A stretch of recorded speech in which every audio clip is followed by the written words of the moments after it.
Hi everyone, thank you so much for joining me today. So today I'm sharing some cards that I've created using this gorgeous washi tape sticker set from the Washi Tape Shop. This is their gilded Auric Rose washi tape sticker set. So these are washi tape stickers on a roll. They're pre-cut, so there's no fussy cutting needed if you choose not to, and they're absolutely stunning. I think these are my new favourite washi tapes. I actually have a second video that I've created sharing more ideas with this tape, so I really hope that you'll stick around for the video, and I really hope that you get some inspiration of ways that you can use any tape that you've got in your stash that's similar to this. So I'm going to keep it nice and simple for the first card, and I'm going to use this gorgeous border tape. So this design just peels off. It's already pre-cut, as I mentioned, so you can just peel that away from the tape, and you've got this lovely floral border tape. And I'm just going to go around the edges of this card panel. It measures 4 1/4 by 5.5 inches. And because the tape is quite a busy pattern, it really doesn't matter when it overlaps in the corners. You don't need to worry about that. You'll see on the close-up footage in a moment that you just can't even tell that that's overlapped.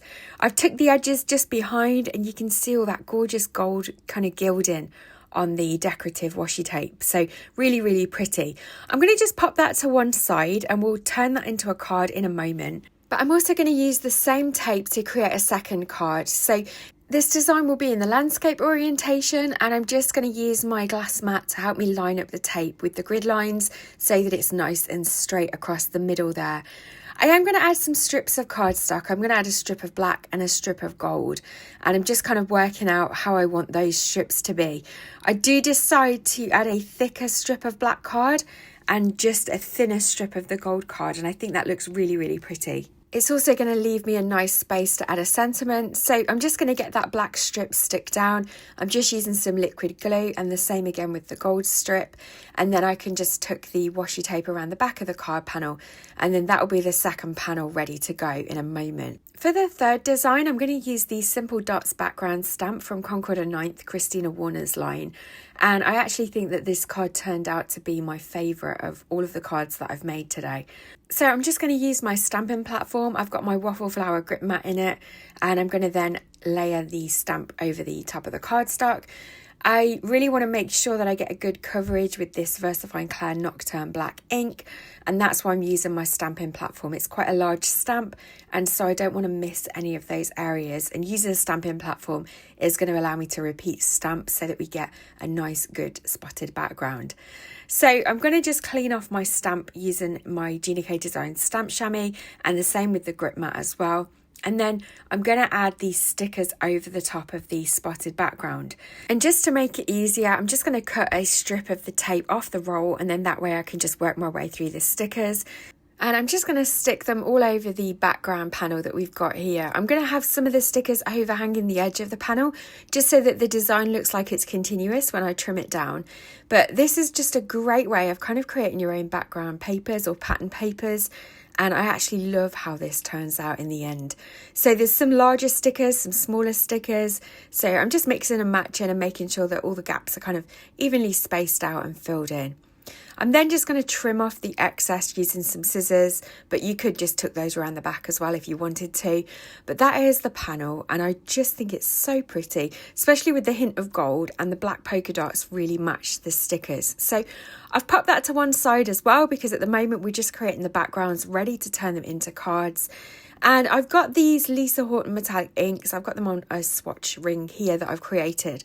And there's two different types of gold. There's fool's gold and solid gold. But I think the solid gold really matches the gold in the washi tape stickers better. So that's what I'm going to use here. And so I'm just going to smoosh some of that ink onto my glass mat. These inks are water reactive, so it's going to create a really fun background. I've spritzed it with water, and then I'm just going to dip the card panel into it. And I'm going to dry off the layers and then dip it again, dry it a little bit more, add a bit more water, just to create a really fun kind of gold marbled background. And it really looks quite pretty when it's dried. So once I've added enough ink, I'm then just going to add a few gold splatters as well. And then I'm going to choose one of the largest stickers to be a focal image on this card panel. So one of the rolls of stickers has slightly smaller elements and the other one has slightly larger ones. So I'm going to just peel off that larger sticker there. That will fit nicely on the center of my card panel. If you do struggle to peel the sticker off, you can always just peel the release tape away, and then that way it makes it easier to get the sticker off the tape. But then I'm just going to stick that down and make sure it's burnished on well with my finger. And you can see that looks really, really pretty. So I've popped it to one side and I'm going to finish off the card panels that we've made so far. So first of all, I'm going to add that bold thinking of you sentiment from the Gina Designs Thoughtful Flowers stamp set. I'm just going to stamp that directly in the center of that frame that we've created, and I'm going to use some black ink for that. I am going to use my stamping platform here just because I don't want to make a mistake at this stage, and it allowed me to stamp it twice as well so that it's nice and bold and crisp. I'm just trimming off the edges of this panel, just trimming it down to be 3 3/4 by 5 inches, and then I'm going to add a thin matte layer of black cardstock around the edge of that panel as well, just to help that pop. Now, if you didn't want to trim off any of the excess tape, you could trim your panel down beforehand and then create that border, but I didn't change really the look of the design, so it was fine trimming it down.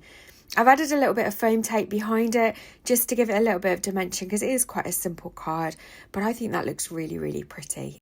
To finish off the next panel, I'm going to use a sentiment from the Ruffled Blooms stamp set, again from Gina Designs. I decided that I was going to white heat emboss this on that black strip, but before I do that, I'm going to trim it down just so that the sentiment is in the right place on my card panel. I'm going to use some Wow embossing powder in Superfine white. So I've just used my anti-static powder bag there, and then I'm just using my Wow embossing ink pad, and I'm just going to stamp that down carefully. You could definitely use your stamping platform if you prefer, but I'm happy using my acrylic block for this. I'm then just going to use a scrap of white paper to catch the excess powder so I can put that back in the pot, and then it's lovely and crisp on the black panel there. If you struggle with white heat embossing on black cardstock, then I do have a video on my channel that really features some of my top tips for getting the best impression. So I'll leave that linked at the end and in the description box below as well if that's something that you're interested in. Now, to finish this card off, I decided I was going to repeat the process that I did for the first card, and I'm going to create a frame all the way around this card using the washi tape border tape. This, I think, just helped to finish this card off, and it's another great way of using your washi tape. So you're almost creating your own pattern paper that you can then use as a matte layer on your card panel. So I've rounded off the corners on my card panel and also on my card base, added some frame tape, and then popped that up on the card, and that's the second card finished. And I think it looks really, really pretty. For the third card, this is the one where we created our watercolour background. And so I'm going to use one of the nesting piercing ticket dies from Waffle Flower. So these dies create frames, but also you're left over with a piece from the middle, which kind of creates that ticket shape. So that's the piece that I really want with this die. So I'm going to die cut that out, and you can see there we've got that lovely shaped frame for the center now, and then that's the frame that the dies created. So I'm going to pop that to one side because I can use that for another project. And then I'm going to die cut the same die size from some black cardstock to create a black frame, and then I'm going to use that to frame that floral panel on our card front. So I'm just going to stick that down using some liquid glue, and I'm using the Barely Arts glue here, and I'm going to make sure that that's nice and centered on our card front. So this is a 4 1/4 by 5.5 inch card base that I'm working on. And then again with the frame, I'm just going to add some liquid glue all around it and then pop that down. I'm going to just let that glue stick for a moment before I add a sentiment, which is just going to be popped upon a little bit of foam tape. It says "Miss You." That's from the Concord and 9th So Many Sayings stamp set. And then that's our third card finished.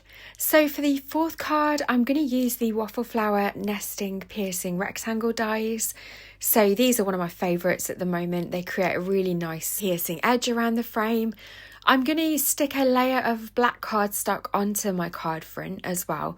So that's 4 1/4 by 5.5 inches. And then that die cut panel I'm just now going to pop on the top. So it's got a really nice thin black border around the edge of it. I've also gone ahead and die cut 2 circles. One is just a plain black circle, and the other one is from the Waffle Flower piercing circle dies. And again, that's just so that it's got a nice thin black border. I'm going to just stick the black matte layer to the front of the card along with the panel that I've created, just using some liquid glue. And then I'm also going to stick the black and white circle layers together. And then I'm going to add one of these stickers to the center of that circle, just so that we've got a nice focal image on our card. So I'm going to pick out one of the large floral stickers to pop on the center there.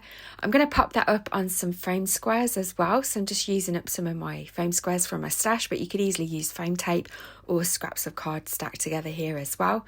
I'm going to just peel off the backing tape, stick that down, and then I'm going to add a small sentiment. This is from a Gina K Designs stamp set, and it just says, "You are very loved." Again, I'm going to add a little bit of foam tape to the back of that, but I will need to double it up because we've already got that centerpiece on some foam tape as well. So I just want that to kind of overhang a little bit.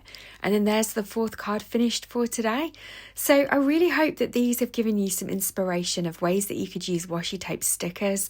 If you don't have any washi tape or pet tape stickers in your stash, then of course you could use the same principles with any of your stamps or ephemera that you've got, or pattern paper even. You could fussy cut images out from that. I hope that it just helps you to see ways that you can create card panels and some really decorative cards with minimal effort really and minimal supplies. So as always, all the products that I've used will be linked in the description box below. Please don't forget to hit the thumbs up button if you've enjoyed this tutorial. It really helps me out. Also, you can hype the video as well. That's a new feature that YouTube has, and it really helps out small creators like myself. Don't forget, if you'd like to see more from me, then you can subscribe to my channel. I'll leave links to my washi tape playlist and also a link to the heat embossing on black cardstock video as well if you're interested in watching that next. And I'll look forward to seeing you in another video very soon. Take care.